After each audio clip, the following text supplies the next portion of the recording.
Wah, wah, wah. Subscribe. Oh God. Okay, let's get this show on the Let's road. get the show on the mother. Woo! And we're back. Welcome back to Mr.Flamingo reviews. I've been labeling them all talks because I'm not. I'll review the Daredevil. Yeah, there you go. Daredevil. Daredevil, episode 5 and 6. He's got the juice 5 and 6 going, or 6 and caffeine. 7? 5 and 6. The ones left are 7, 8, and 9. Nice. Wait, there's only 9 episodes? I They thought there was 12. They split them up. Oh. But there's like 16 or so. But like Really? there's season 1 is 8 or whatever, and then there's a new season next year. Oh, I need more Daredevil. Well, there's still a few episodes. Yeah. So episode 5, I forgot to write down the name. I'll put that in post. Episode 5 was kind of like, now the idea of I can't exactly label this a bottle episode more than anything, because a bottle episode implies one set, but this is a bottle episode in the sense that it takes place there's some stuff outside of it, but almost exclusively in one location. Majority of the episode takes place within a bank, as Matt is looking to get a loan for his firm. He turns to the assistant bank manager, who just so happens to be the father of Miss Marvel, an episode guest appearance by Yusuf Khan. Yes. Where he talks very much about his daughter. He absolutely adores his daughter. It's nothing but Miss Marvel talk. I have a few notes. My first one is I like the bottle aspect. I like that this entire thing was for the most part set within a bank.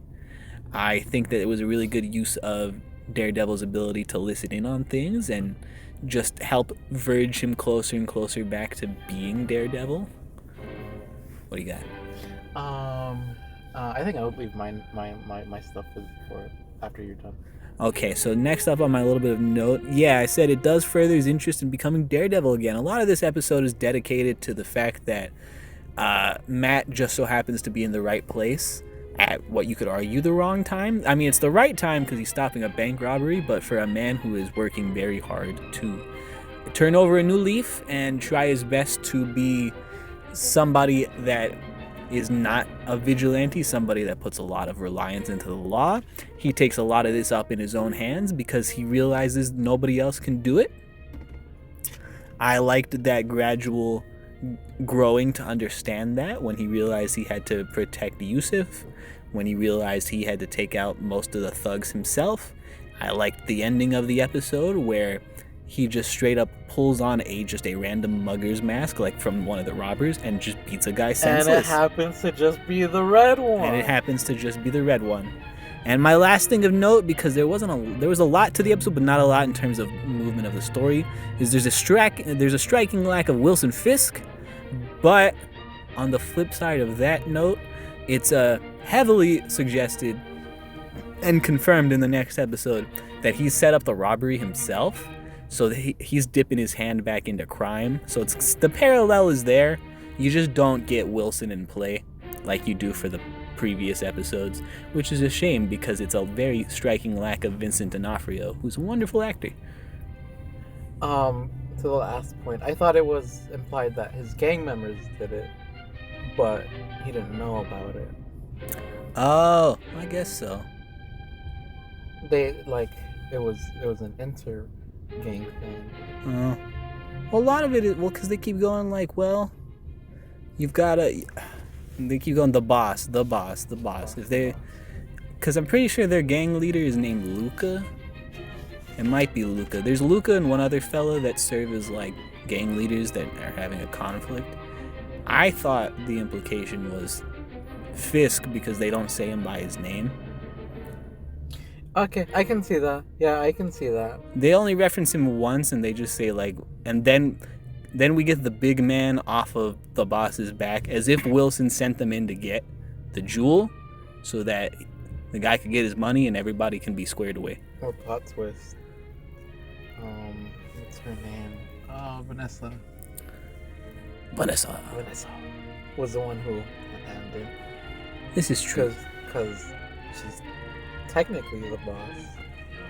I don't know if they see her as the boss. I think they see her as a puppet for Wilson Fisk when she's actually the boss, because Wilson Fisk hasn't really been doing anything.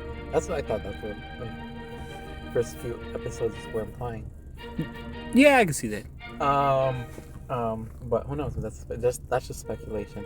I appreciate Miss Marvel. I love the TV show, but I think the references were just a little too strong. I think maybe like one less, or maybe two less. I don't think they needed to explicitly show the Funko Pop. Like, it was nice. I think it was a fun gag. Well, because you got to look at it. That's her dad.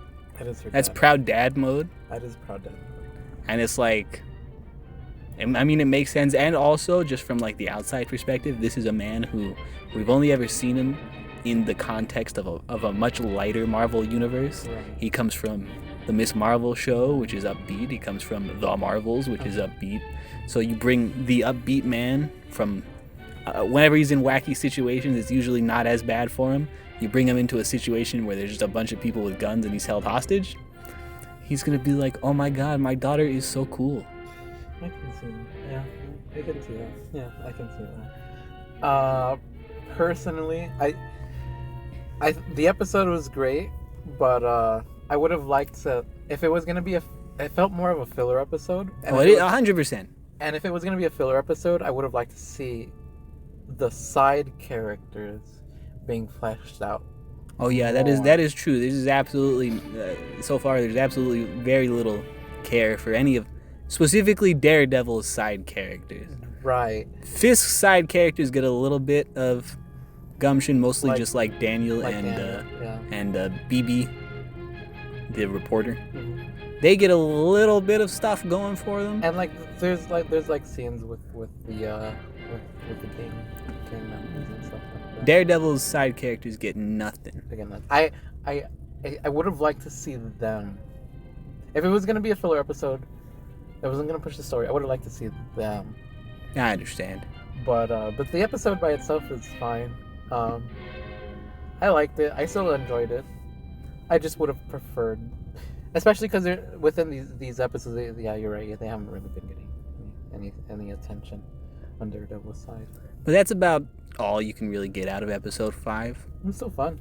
Still a good episode though. Still a good episode. Episode 6 I had some notes on as well. I really liked episode 6. Episode 6 is where it picks back up pace. Like episode 5 is clearly the filler, because episode 6 is like where everything is. Everything is falling back into place. I have some notes on this one too. I really liked, and I think it's a very interesting choice in approach. As Wilson falls back into the realm of Kingpin, he's getting fatter again.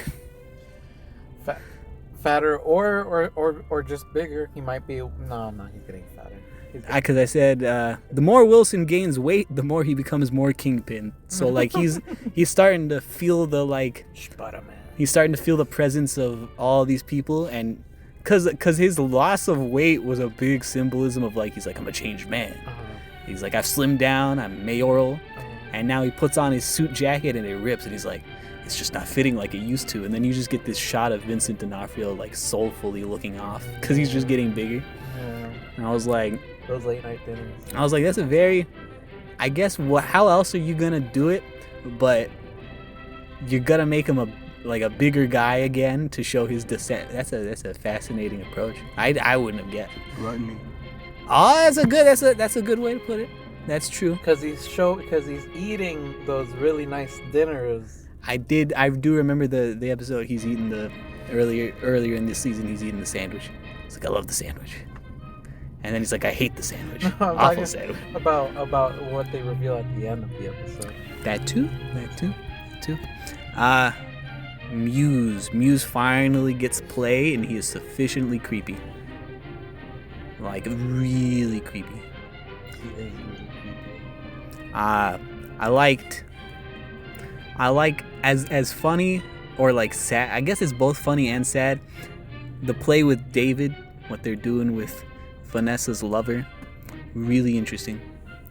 And then I liked so the actress that plays Angela, Hector Ayala's niece. I think she's doing a fantastic job. It's really fun to watch. Let's see what else I got. For a moment there, I thought she was genuinely gonna die because Muse was extracting the blood from her thigh. Nah, I'm thinking we're looking at the next White Tiger. Exactly. Young Avengers.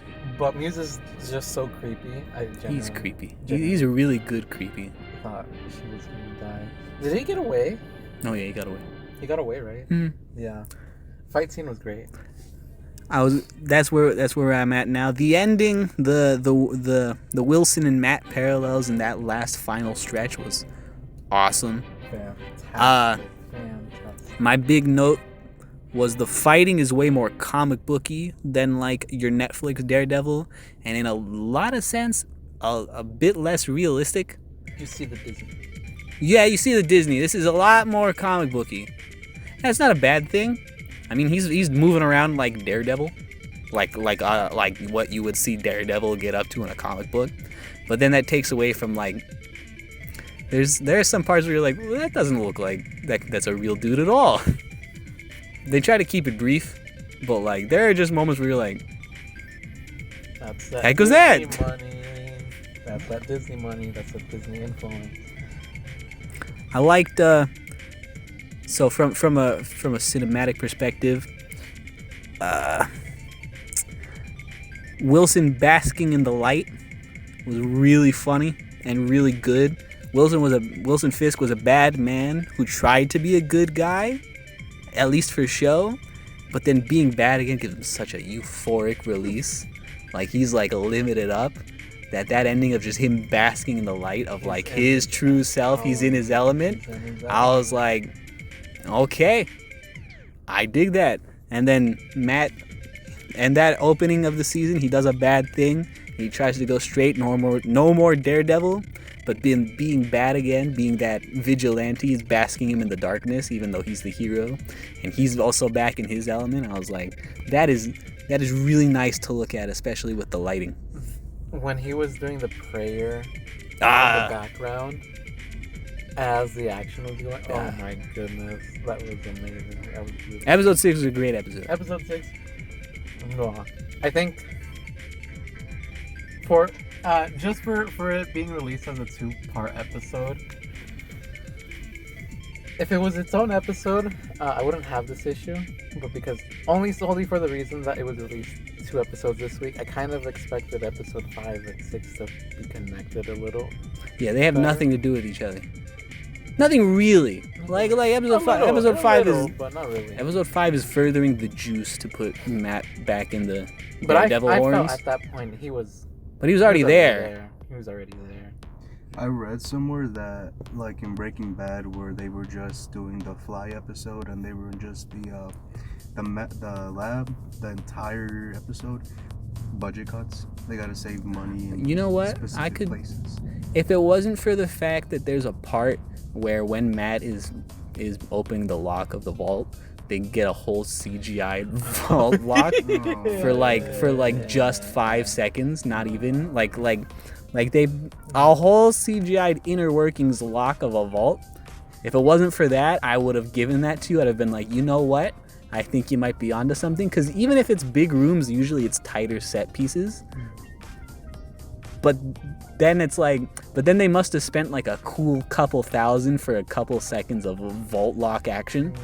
And it's like, can we make it's still, but it is Disney money. So maybe they're like, well, we can afford this. But then the rest of the episode, tight shots. Whole time, tight shots. Even when they're in the big main room, keep them all tight. Yeah. Keep them locked up. Red, blue, green. but that's all. Lalo Salamanca was in the episode. Right, I saw that. This is true. He was like, screw you, Wilson. We make the rules around here. Like, Wilson. We got the money, Wilson. But like, Uncle Gubsy goes. They don't do that either. But the implication is just that. That's right, because they're all like, you know, Wilson, you're a crook. You're a straight up criminal who got elected.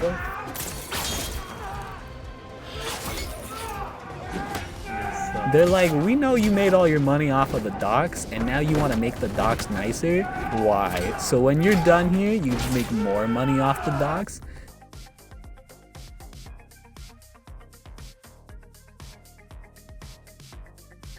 And with that, I've been Mr. Flamingo Reviews. Good.